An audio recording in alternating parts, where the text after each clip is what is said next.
Clémence Poussier, je suis associée avec mon papa sur l'exploitation depuis 2015. On a 200 vaches laitières, on a installé 3 robots de traite en septembre et le robot d'alimentation là derrière qui est en route depuis juin.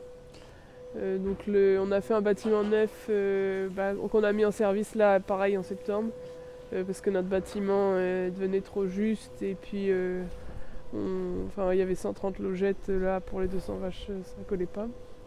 Donc voilà, on a mis en route les robots de traite avec 150 vaches et puis on est monté progressivement à 200 vaches. Donc là ça se passe bien avec une moyenne entre 33 et 34 litres par vache. Et le robot d'alimentation qui tourne sur les vaches taries et les prépas, il passe à peu près 14 fois sur les vaches laitières par jour. Et donc pourquoi le robot d'alimentation ?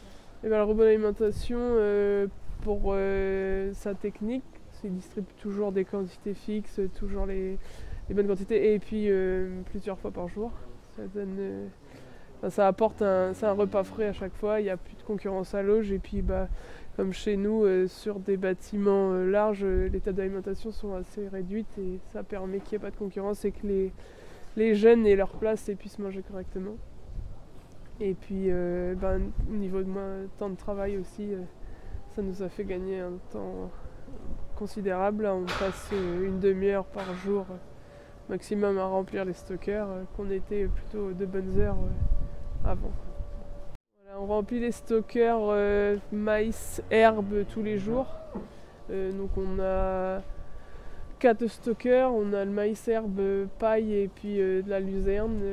Et on a des cellules à aliments pour pouvoir intégrer de l'aliment à l'auge.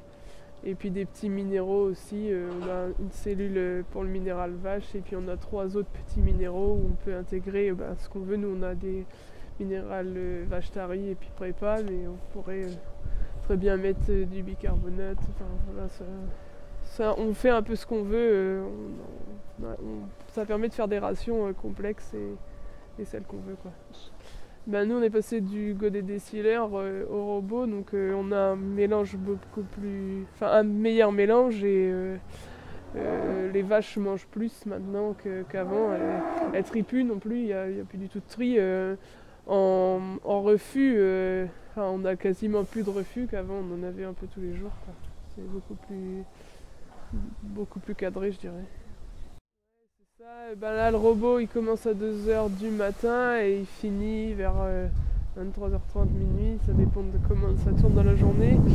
Il passe il y a à peu près 3/4 d'heure à faire une ration vache laitière, donc ça demande un peu de temps. Et puis nous la cuisine elle est assez loin du bâtiment, donc il y a aussi des temps de trajet qui sont importants. Et du coup il est pas mal occupé sur le bâtiment. En fait, on est en partenariat avec GEA, c'est le premier robot d'alimentation, donc on l'a mis en route en juin.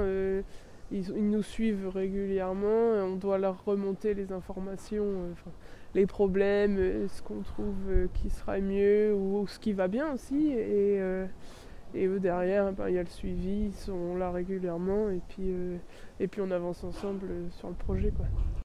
Oui, c'est ça. Là, le robot d'alimentation fonctionnait bien dans l'ancien bâtiment, parce qu'on l'a mis en route en juin, donc il a tourné 3 mois dans l'ancien bâtiment. Et quand on est arrivé dans le nouveau bâtiment, il avait du mal à se repérer, il manquait un peu de repères, de par le fait qu'il n'y ait pas de mur et tout ça. Donc on a été obligé de rajouter quelques petites structures à droite à gauche pour qu'il se repère.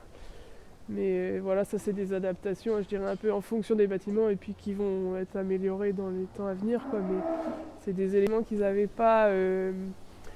dans leurs autres fermes pilotes, en fait, c'était des bâtiments comme on avait avant, un peu plus fermés, et du coup ils se rendaient pas compte que ça pouvait poser problème, donc c'était très bien.